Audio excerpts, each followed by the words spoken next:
সূরা তহার 55 নম্বর আয়াত তেলাওয়াত করেছি প্রথমে, মনে আছে আপনাদের? এই আয়াতটা কোথায় পড়ি বলেন তো? হ্যাঁ, মাটি দেওয়ার সময় এই আয়াতটা। আমরা কত বড় যে আমাদের কাজ হলো কি উল্টা পাল্টা করা। উল্টা পাল্টা বোঝেন? বাসালারা দুইটা আয়াত নিয়েছে। কয়টা? একটা নিয়েছে লা ইলাহা ইল্লা আনতা সুবহানাকা ইন্নী কুনতু মিনাজ জালিমিন। এটা নিয়েছে যে যেন বিপদে পড়লি, ইউনুস নবী পড়েছিল, যেন মুসিবতে পড়লু যেন পাল্টি খালু জান্ডা বেঁচে থাকে, আর লোক মারে মরুক ড্রাইভার যেন বেঁচে থাকে। আর একটা হলো নিশ্চয় আল্লাহ ধৈর্যশীলকে পছন্দ করেন। দুইটা দেখবেন বাসের মধ্যে এটা লিখে রেখেছে। কারণ কি? কারণ আপনি যাবেন সিরাজগঞ্জ, বাসে হাত মারিছেন, দাঁড়াইছে, ভাই সিট আছে, একদম ভিতরে সিট ভরা, উঠি দেখেন সিট সত্যি আছে কিন্তু খালি নাই। তো মিজাজ খারাপ হয়ে গেছে, আপনি মনে করলেন হেল্পারের কলার ধরবো, হঠাৎ করে চোখ যায় যে লিখে রয়েছে নিশ্চয় আল্লাহ ধৈর্যশীলকে পছন্দ করে। তাইলে ঠিক আছে, যা মাফ করে দিলাম আজকে, আর কোনো কথা নেই। এরকম না? হ্যাঁ, দেখবেন যেই টিরাকে পৃথিবীর সব গাছ কেটে উঠাইছে, ওই টিরাকের পিছনে লিখা গাছ লাগান পরিবেশ বাঁচান। ওই টিরাকে লিখা কি? গাছ লাগান পরিবেশ বাঁচান। আর পৃথিবীর গাছগুলো সব টিরাকে সাজাইছে, তো সাজাইছে এত উঁচু করে সাজাইছে যে কারেন্টের তার ছিঁড়ে যাচ্ছে। ঠিক না? বেঠিক বললাম? এরপরে দেখবেন বাসের পিছনে লেখা আছে নামাজ কায়েম করুন। ওরে বলবেন ভাই মাগরিবের ওয়াক্ত চলে যাচ্ছে, একটু দাঁড়ান, নামাজ এন হবে না, বাস স্ট্যান্ডে যেই পড়বেন। পিছনে লিখে রেখেছ কি? নামাজ কায়েম করুন। অথচ এই বাসই নামাজের বিরতি দেয় না। দেখবেন পরীক্ষা করে, যদি মিথ্যা বলি আপনারা যাচাই করে দেখবেন। আমাদের দিয়েই বলি, আমরা হুজুররা যত ওয়াজ করি মনে হয় যে আমরা মেনে চলি। মনে হয় আপনাদের? বাটাম আগে আমাদের টানবে, তারপর আপনাদের। এত আমাদের দাড়ি দেখে জুব্বা দেখে মনে করছেন যে হুজুর মনে হয় খুব আল্লাহওয়ালা। আমি যে কত পাপী এটা জানেন কে? জীবনে এমন অনেক অপরাধ আছে যে অপরাধের খবর যদি মা জেনে যেত ভাত রান্না করে খাওয়াতো না, বাবা যদি জেনে যেতেন বাড়ি থেকে ঘাড় ধাক্কা দিয়ে বের করে দিত, যদি স্ত্রী জেনে যেত সংসার করতো না, সন্তান জেনে গেলে বাবা বলে পরিচয় দিত না। এমন অনেক অপরাধ আছে বন্ধুরা জানলে বন্ধুত্ব রাখতো না। অপরাধগুলো আপনাদের কাছে প্রকাশ হয়ে গেলে স্টেজে কথা বলতে দিতেন না। আমার অপরাধের যদি গন্ধ বের হইতো, গোনার যদি গন্ধ থাকতো, দুর্গন্ধের কারণে ডানে বামে আমার অতিথিরা বসে আছেন, সভাপতি বসে আছেন, কেউ বসে থাকতো না। এমন অনেক অপরাধ আছে পৃথিবীর কেউ জানেন না। জানেন কে? আল্লাহ রাব্বুল আলামিনের চোখ তো ফাঁকি দিতে পারি নাই। আল্লাহ রাব্বুল আলামিন সব দেখেন, সব শোনেন, সব জানেন। আল্লাহ রাব্বুল আলামিন আমাদের হিসাব দিবেন পরকালের ময়দানে। বলবেন ইকরা কিতাবাকা কাফা বিনাফসিকাল ইয়াউমা আলাইকা হাসিবা। পড়ো তোমার কিতাব। এই কিতাব হাতে ধরিয়ে দিবেন, দিয়ে বলবে পড়ো তোমার কিতাব, পড়ে তুমি তোমার হিসাব করে দাও। তোমার হিসাব করার জন্য তুমি যথেষ্ট। প্রতিটা পৃষ্ঠায় পৃষ্ঠায় অপরাধ আছে না নাই? সকালবেলা ফজরের নামাজ জামাতে পড়েছি কতজন? নিজেদের বিবেকের কাছে প্রশ্ন করেন। পবিত্র কোরআন পড়ে দিনের শুরুটা করেছি কতজন? নিজেদের বিবেকের কাছে প্রশ্ন করেন। আল্লাহর হুকুম মেনে চললাম কতজন? নিজের বিবেকের কাছে প্রশ্ন করেন। রাসূল সাল্লাল্লাহু আলাইহি সাল্লামের তরিকা মেনে চললাম কতজন? নিজের বিবেকের কাছে প্রশ্ন করেন। আল্লাহ না করুন যদি আজকের দিনটা আমাদের শেষ দিন হয়ে যায়, আগামীকাল আল্লাহর সামনে কি নিয়ে দাঁড়াবেন একটু চিন্তা কি করেছেন? আছে? আগামীকালকে আল্লাহ যদি তার সামনে দাঁড় করান, কি দেখাবেন আল্লাহর কাছে? যে আল্লাহ আমার 20 বছর 30 বছর 40 50 60 বছরের জিন্দেগিতে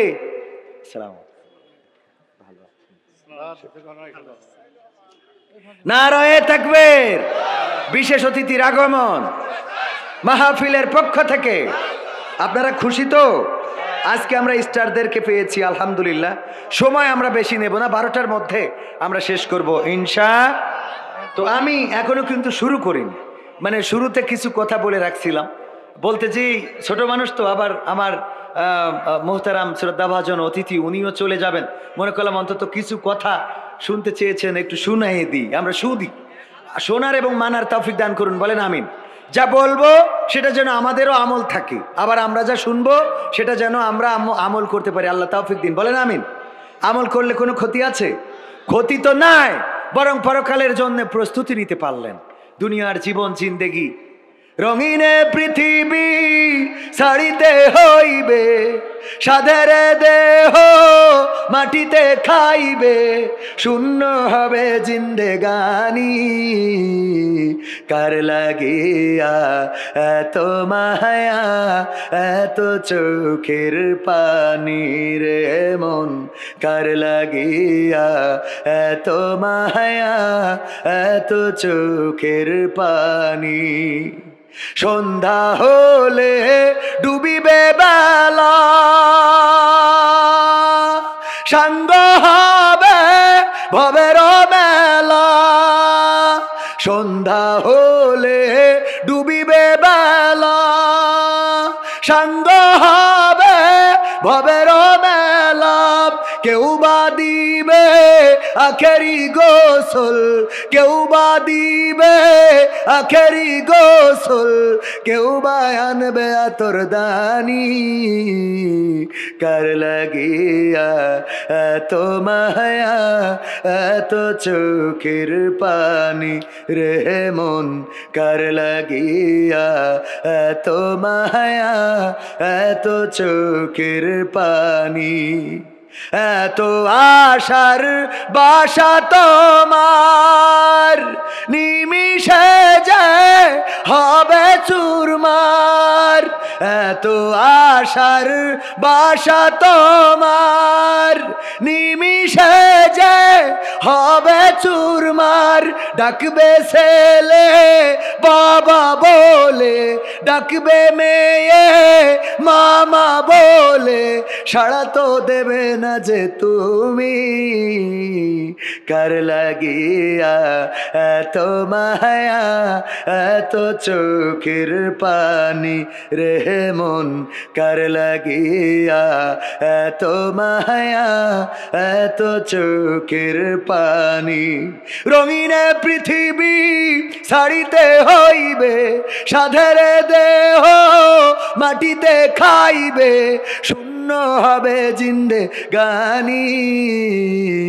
কার লাগিয়া এত মায়া এত চোখের পানি রে মন, কার লাগিয়া এত মায়া এত চোখের পানি। মারহাবা বলা যাবে না? সবাই বলেন। ভাইয়েরা আমার, এই দুনিয়ার মায়া মমতা সব রেখে চলে যেতে হবে। সূরা তহার 55 নম্বর আয়াতে কারিমা তেলাওয়াত করেছি, সবার মুখস্থ। আমরা কবরে যে আয়াতটা পড়ি, আমরা কিছু কিছু আয়াত নিজেদের জন্য করে নিয়েছি, নিজেরাই বানিয়ে নিয়েছি। যখন কোনো ব্যক্তিকে কবরে নামায়, কবরে নামানোর সময় বলি বিসমিল্লাহি ওয়া আলা মিল্লাতি। রাসূলের পথে চলেছে কিনা, রাসূলের কথা বলেছে কিনা, রাসূলের আনিত বিধান বিশ্বাস করেছে কিনা, রাসূল যেই পথে চলতে বলেছেন সেই পথে তার জীবন পরিচালিত করেছে কিনা, স্ত্রী সন্তানদেরকে রাসূলের দেখানো পথে চালিয়েছে কিনা। যদি না চালিয়ে থাকে, আল্লাহর জমিনে আল্লাহর দ্বীন কায়েম করার জন্য রাসূলকে পাঠালেন, বললেন হুয়াল্লাযী আরসালা রাসূলাহু বিল হুদা ওয়া দীনিল হক লিইয়ুযহিরাহু আলাদ দীনি কুল্লিহি ওয়ালাউ কারিহাল মুশরিকুন। সূরা সফ আগেই বলেছি, আল্লাহ বললেন ওগো নবী পাঠালাম দ্বীনে হক, সত্য দিন এবং হেদায়েত সহকারে, যাতে সব দিনের উপরে আমার দিনকে বিজয়ী করে দেখাও। এই বিজয়ী করে দেখানোর দায়িত্ব ছিল রাসূলের, তিনি করে দিয়ে গেছেন। এখন এই দায়িত্ব কাদের উপরে? আমাদের উপরে, রাসূলের উম্মত ওয়ারাসাতুল আম্বিয়া, আলেমদের উপরে, উলামায়ে কেরামের উপরে, তার উম্মতের উপরে। সুতরাং আমরা আল্লাহর দ্বীন বাস্তবায়নের জন্য যদি প্রচেষ্টা না করি, মারা যাওয়ার পরে কোনো ইমাম যদি বলে বিসমিল্লাহি ওয়া আলা মিল্লাতি রাসূলিল্লাহ, আমার রাসূল, ওই লাশটাকে কি কাঁধে নিবেন? কেন নিবে না? ভাইজান তো বিএনপির লোক, কে লোক? আমি সারা গায়ে দাড়ি পাল্লা লাগাই এসে বলতেছি, ওগো আমার সভাপতি, আমি আপনার ভালোবাসি। কে? আবার তারেক জিয়ার বললাম, ওগো তারেক জিয়া, আমি খালেদা জিয়ার ভালোবাসি। তারেক জিয়া বলবে ধরিয়াকে বাটাম দে। ও যদি আমার আম্মার ভালোবাসতো, তা সারা গায়ে দাড়ি পাল্লা কেন? ও তো দুই একটা ধানের শীষ তো থাকবে, কথা কয় না, ঠিক না ভাই? ঠিক। বিসমিল্লাহি ওয়া আলা মিল্লাতি রাসূলিল্লাহ বলে আপনি কবরে নামায় রেখে আসলেন, যদি আল্লাহ রাসূলের পথের না হয়, যদি আল্লাহ রাসূলের দিনের না হয়, আল্লাহ রাসূলের দিনের প্রতি যদি ঈমান না আনে, দাড়ি টুপি পাঞ্জাবি জুব্বা, আল্লাহর কোরআন আল্লাহর পথ, আল্লাহর রাসূল যে পথে চলতে বলেছেন, যদি এটার সাথে উনার সম্পৃক্ততা না থাকে, তাইলে আমার রাসূল কি উনাকে মানবেন? কথা কয় না, মানবে? মান। আমি আরো উদাহরণ দিতে চাই, বলি আমাদের অবস্থা হয় এরকম, আল্লাহ রাসূল যেটা বলবে সেটা হলো, একজন বিয়ে করেছে তার মুখে দাড়ি কি, তো ওই অনেক মেয়ে আছে দেখেন দাড়ি কিন্তু পছন্দ করতে চায় না, দাড়ি আল্লাহ চাইলে বিয়ে করবে না, তো বিয়ে করার পরে কয় তোর বরের মুখী দাড়ি, বরের মুখী দাড়ি, এই খেপাইছে বুনিরা অন্যরা, তো এই জন্যে বরের সাথে আর ঘুমায় না, আলাদা ঘরে ঘুমায়, বরের সাথে কোনো বলেন। তো বর চিন্তা করলো আমার ঘরে তো ঘুমায় না, উনি যেইতে বিভিন্ন পীর পরহেজগার ওলিয়া উলিয়া যারা আছে তাদের কাছ থেকে বিভিন্ন পড়া পানি তাবিজ মান্দলি এই নিয়ে কোনো কাজ হয় না। তো গ্রামের এই যে কামার পাড়ার মসজিদের যে ইমাম, লোকাল ইমাম, উনা যেই বলছে হুজুর আমি তো খুব বিপদে, আমার স্ত্রী তো আমার ঘরে শোয় না, তো একটু যদি বলছে আমি এটা তাবিজ লিখে দিচ্ছি বালিশের মধ্যে ঢুকাই দেবেন, লিখে দিয়েছে, ওই রাত্রি ওনার স্ত্রী ঘরে এসে শুয়েছে। বাবা খুশি কি, সকালবেলা গোসল করি চলে গেছে বাজারে বেলকুচিতে, কায়দা মতো বাজার করে এনে মাছ গোশ ডাল, হাতির গোশ, ঘোড়ার গোশ, ভেড়ার গোশ, উটির গোশ, তারপরে শৈল মাছ বইল মাছ, মানে পৃথিবীর যা আছে মনের আনন্দে, যে বউ আজ আমার ঘরে শুয়েছে, হুজুরিরা আচ্ছা করে খাওয়াবো, তো এই নিয়ে বাজার করে এনে স্ত্রী বলছে রান্না করো, বলছে কেন, বলছে রান্না করার একটা ঘটনা আছে। কিসের ঘটনা বলতে হবে? আরে বাবা রান্না করো তো, আমি একজনের দাওয়াত করেছি খাওয়াবো, এত রানতে হবে কেন? কই রানবো না কেন, তোমার বিয়ে করতে যে আমার কত কষ্ট, এই যে তুমি আমার ঘরে শুইতে না কত কষ্ট পাতাম, তো আমি ওই কত 8 রশি 13 রশি ফুরফুরা চরমনাই হেফাজত ইসলাম, জামাত ইসলাম, বিএনপি, আওয়ামী লীগ সব জায়গাতে তাবিজ করি দেখেছি, কাজ হয়নি, কামারপাড়া মসজিদের ইমাম সাহেব তাবিজ করি দেস, ওই রাতে তুমি আমার ঘরে এসে শুই যাও, এই জন্য হুজুর একটু দাওয়াত করতে আইছি। বলছে আমি হুজুরের তাবিজি তোমার ঘরে এসে শুয়েছি, তোমার কিডা বললো? কালকেই তো তুমি আমার ঘরে এসে শুইলে, কালকে ঘরে এসে শুয়েছি কে জন্য তা শুনবা না? কে জন্য? বলছে কাল যে ঘরে শুই ওই ঘরে সিংকাইটি চোর ঢুকেছিল, তো চোর ঢুকে এক এক করে সব নিয়ে গেছে, ঘরের মধ্যে যে সোনা দানা গয়না গাটি আইলা শাইলা বাইলা যা ছিল সব নিয়ে যেয়ে লাস্টে খালি আমি একা আছি, ওমা দেখি আমার দিকে 8 চোখি তাকাইছে, আমি মনে করলাম আমারও কি নিয়ে যায়, তাই ভয়তে তোমার ঘরে আসলাম। বলছে আমার স্ত্রী রে তুই তো ঠিকই সেই আমার ঘরে এসে শুলি, তো একটু আগে আসলি তো অন্তত মাল কিছু রক্ষা করতে পারতাম। কথা বোঝেননি? আল্লাহর নবী এই কথাই বলবেন, ওগো আল্লাহর বান্দা তুমি সেই তো বিসমিল্লাহি ওয়া আলা মিল্লাতি রাসূলিল্লাহ, ঠিকই তো আল্লাহর নামে আমার কান্দে তুলে দেছে, তা অন্তত একটু আগে আসলি তো আমি তোমার নিয়ে সুপারিশ করতে পারতাম, ঠিক না বে ঠিক? যখন মরি গেছে নামাজ নাই রোজা নাই, রোজার মাসে তো রে বাবা হ্যাঁ আগা গুড়া রোজা থাকে, কি গুড়া? আগা গুড়া, মানে প্রথমটা আর লাস্টেরটা, মাঝখানে সব ফাঁকা ফাঁকা, ঠিক না বেটে? আছে না নাই? রোজার মাসে রোজা নাই, নামাজ নাই, হজ নাই, জাকাত নাই, আল্লাহ রাসূলের কান্দে। তবে এখনকার ইমামদেরও কৈফিয়ত দিতে হবে, যদি ওই যে বেকার, তবে ইমাম যারা বোঝে ওরা আবার একটু খোঁজ নেয়, কয় যে মারা গেছে সে কোনপন্থী, তা যদি কয় ভারতপন্থী তাহলে বলে বিসমিল্লাহি ওয়া আলা মিল্লাতি নরেন্দ্র মোদী, আল্লাহর নামে নরেন্দ্র মোদীর কান্দে দিলাম, যা পারে ও করবে না, বোঝেননি? আর যদি আমেরিকা পন্থী হয় তাহলে বলে বিসমিল্লাহি ওয়া আলা মিল্লাতি ডোনাল্ড ট্রাম্প, ও নিয়ে যা পারে করুক, রাসূলের কান্দে তুলে আমি দায়ী হতেছি, কারণ রাসূলের পথে চলিনি, রাসূলের কান্দে তুলে দেবো কি করে, ঠিক না ভাই ঠিক?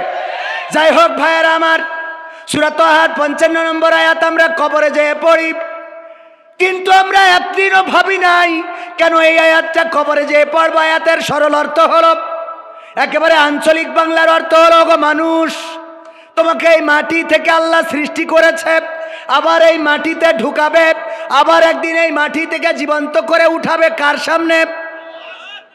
তো মরে গেছে যে, ওরে যখন এই কথা বলেন ও তো কয় যে তোদের থাপড়ায় দাঁত খুলি দেওয়ার দরকার, আমার তো খেলা ফাইনাল, তোদের হিসাব তোরা কর, ঠিক না বে ঠিক? আমার তো খেলা ফাইনাল, আমি তো আজ মরে গেলাম, আমার এই কথা শোনাই লাভ আছে? কথা কয় না। ধরেন যে একজনের পা ভেঙে গেছে, তা পা ভেঙে গেলি ওর প্লাস্টার করে না? করে না। প্লাস্টার করি পায়ে দড়ি বেঁধে টানটাইনি করে থুই দিয়েছে। এখন যদি আমার সভাপতি যাইয়ে বলে যে বাইক জোরে চালাতি নেই, জোরে চালালি পা ভেঙে যায়, পা ভাঙলি প্লাস্টার করে করি দড়ি বেঁধে খাটের সাথে টানটাইনি করে থুই দেয় যাতে সোজা হয়, ও বলবে এই কথা আমার বলি লাভ কি, আমি তো জোরে চালাই, এই পা ভেঙেতে কিল্লা ফতে, পাতালে যাইনি, হাসপাতালে আছে। কথা কয় না। বরং এখনো যে অ্যাক্সিডেন্ট করেনি তারে একটু বইলে সাবধান করেন, যে যেন একটু আস্তে করে গিয়ার দাও, লাইলাতুল ফেব্রুয়ারি এত জোরে মারার দরকার নেই। ঠিক না বেঠে? এত জোরে গিয়ার মেরি না, তাহলে পা ভাঙবে, হাসপাতালে যাবা, প্লাস্টার করি টাঙাইতে হবে। এই কথা যে অ্যাক্সিডেন্ট করিনি তাকে বলতে হবে। কথা ঠিক আছে তো বাজান?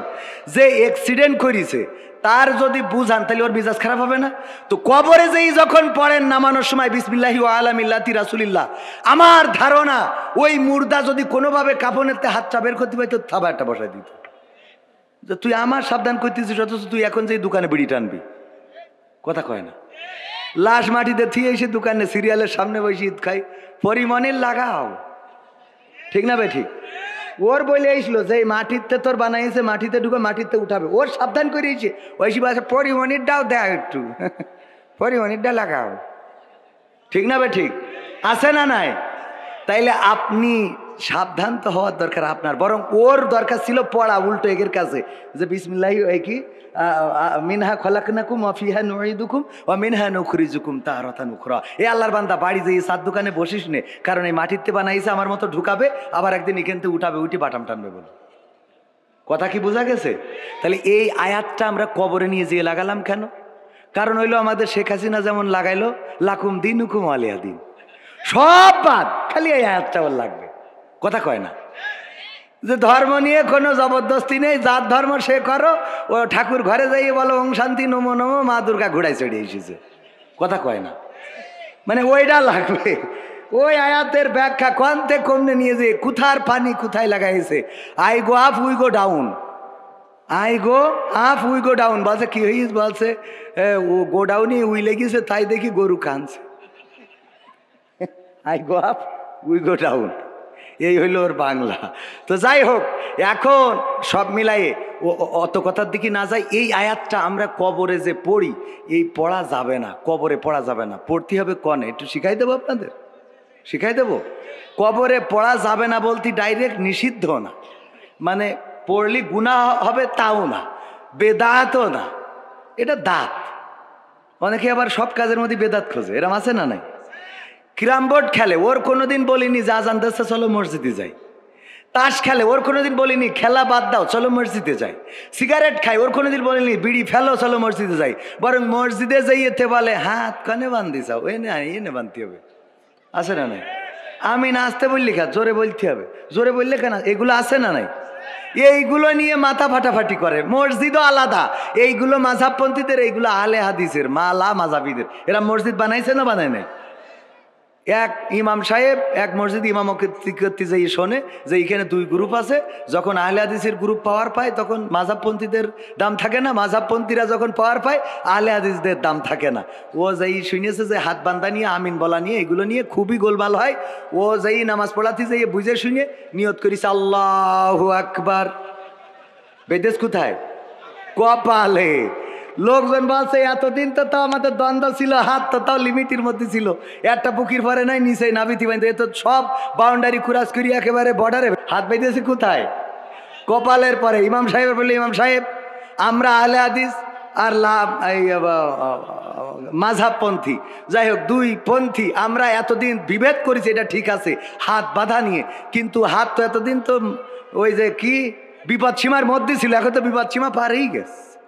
কপালে বাঁধলেন কেন? বলছে কপালে বাঁধিছি এই মসজিদে ইমামতি করতে এসে যা শুনলাম তাতে করি কপালে বাঁধা ছাড়া কোনো রাস্তা নেই। কারণ বুক আর নাভি দুই এই জায়গার ইমামরা কেউ ঠিক করতে পারিনি। আমি চিন্তা করি দেখলাম বুক আর নাভি কিয়ামত পর্যন্ত ঠিক করা সম্ভব না, আগে কপালটা ঠিক করি। কথা কি বোঝা গেছে? আগে ঠিক করা লাগবে কি? মুসলমানদের কপালের অবস্থা খারাপ, কপাল ঠিক করা লাগবে। আমরা বুঝি কম, বলি বেশি, জানি না মানি বেশি, যা করা দরকার সেটা বাদ দিয়ে। যেমন ধরেন এই যে গার্মেন্টসে কাজ করতেছে মহিলারা, তাদের রিজিকের ব্যবস্থা হইস না, হইস কি না? দেখবেন হঠাৎ করে ফতোয়া ছাড়বে গার্মেন্টসে কাজ করা যায় নেই, বেদাত আছে না? মহিলাদের কাজে অনেকেই নিরুৎসাহিত করে, মহিলাদের কাজ করা যাবে না, এই করা যাবে না, তাই করে। আমি ইদানিং উৎসাহিত করতেছি যে আপনারা মহিলাদেরকে স্কুটি কিনে দেবেন। কি কিনে দেবেন? স্কুটি। কেন কিনে দেবেন? আমি চিন্তা করে দেখলাম, আমার চিন্তায় বলে একে বেলকুচি থেকে কেউ যদি সিরাজগঞ্জ যাইতে চায়, এখন যে ইজি বাইক অটো, আপনারা কি বলেন, অটো ইজি বাইক ধরেন, একজন যাবে খুব ইমার্জেন্সি, সভাপতি সাহেব ফোন দিয়েছে এক্ষুনি আসতে হবে, খুব খারাপ অবস্থা সিরাজগঞ্জে, এই অটোতে উঠবে, সিট একটাই খালি আছে, বাকি সব পুরুষ, উনার না উঠলে আছে না, এই জায়গায় দাঁড়ায় ওই যখন হাত উঁচু করে, এই ইজি বাইক দাঁড়াও, হাত উঁচু করলে মহিলা মানুষ 2টা 4টা 5টা ইজি বাইক জায়গা নেই, চলে গেল, প্রতিটা বিটা মানুষের সাথে কথা বলতে হইল না, কথা কয় না, এই মহিলাটার দ্বারাই কথা বলতে হলে হাত উঁচু করতে যে বডি চেহারা সৌন্দর্য হয়তো দেখেও থাকতে পারে, এরপরে যখন বসলে পুরুষদের সাথেই বসতে হয়, ঠিক না বে ঠিক, মুখোমুখি বসতে হয়, পাশাপাশি বসতে হয়, এর মধ্যে টাচিং আছে না নাই, যদি একটা স্কুটি কিনে দেন গিয়ার দিয়ে ঠুস করে সিরাজগঞ্জে চলে যাবে, চলে আসবে, কোনো অসুবিধা আছে না, কারোর সাথে ধাক্কা লাগলো না, কারোর দাঁড়াতি বলতে হইলো, কিছু হইলো, আর আপনার এইগুলো আমরা ফতোয়ার সময় খুব ষোলো আনা বুঝি না যে কোন জায়গায় কোন ফতোয়া দিতে হবে, ঠিক না বে ঠিক, মুরব্বীরা মসজিদে যায়, আমার সব অতিথির আর কষ্ট দিয়ে অনেক ভালো লাগলো কিন্তু না না আপনার আমি তো মনে করছিলাম আরো আগে চলে যাওয়া, আমরা আর আধা ঘন্টা গান শোনার ছিলাম, মাশাআল্লাহ মাশাআল্লাহ, আলহামদুলিল্লাহ, না আমি দেখছিলাম যে যাওয়ার জন্য বলছিল, উনি বললেন আরো 10 মিনিট থাকবো, শুকরিয়া, অনেক অনেক এখনো তো গজল শুরু করিনি, আপনি সভাপতি, আপনি করেন, আপনারও কি গার্মেন্টস রয়েছে, ও আর একটা জলসা রয়েছে, তা আমি এখনো শেখ হাসিনার কথা বললাম না, আচ্ছা আপনি শুনতে যাবেন ইনশাআল্লাহ, পালাবো না পালাবো না হবে ইনশা, আধা ঘন্টা এখন আছে, আমার আলাউদ্দিন ভাই আবার ওয়াজ করতে চলে এসেছে, ভাই আবারও ওয়াজ করবে, আমার শেষে উনি ওয়াজ করবে, আমি চলে যাবো, আল্লাহ কবুল করুন, বলেন আমিন।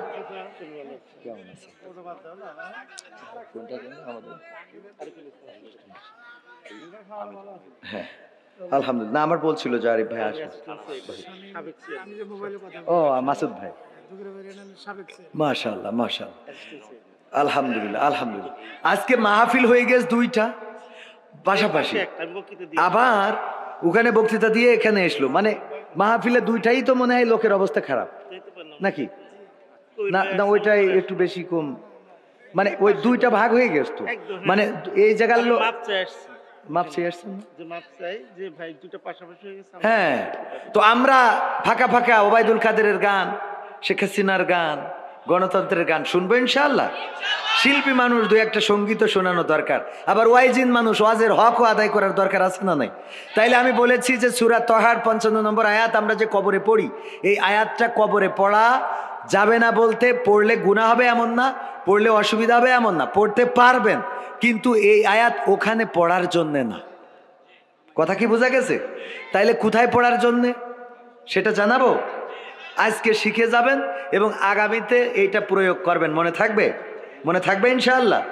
ক্ষমতায় কেউ স্থায়ী হয় না, হোক না সে হাসিনা কিবারে না, সে আরটা চিরকাল থাকে না, ক্ষমতায় কেউ স্থায়ী হয় না, মুজিবুর বেশি দিন থাকেনি, জিয়াউর কেউ তো রাখেনি, মুজিবুর বেশি দিন থাকেনি, জিয়াউর কেউ তো রাখেনি, এরশাদ চলে গেছে পৃথিবী ছেড়ে, এরশাদ চলে গেছে পৃথিবী ছেড়ে, কেউ আজ তার কথা কয় না, ক্ষমতায় কেউ স্থায়ী হয় না, হাসিনা ক্ষমতা ধরে রাখতে আয়না ঘর বানিয়েছিল, জনগণের রোশানলে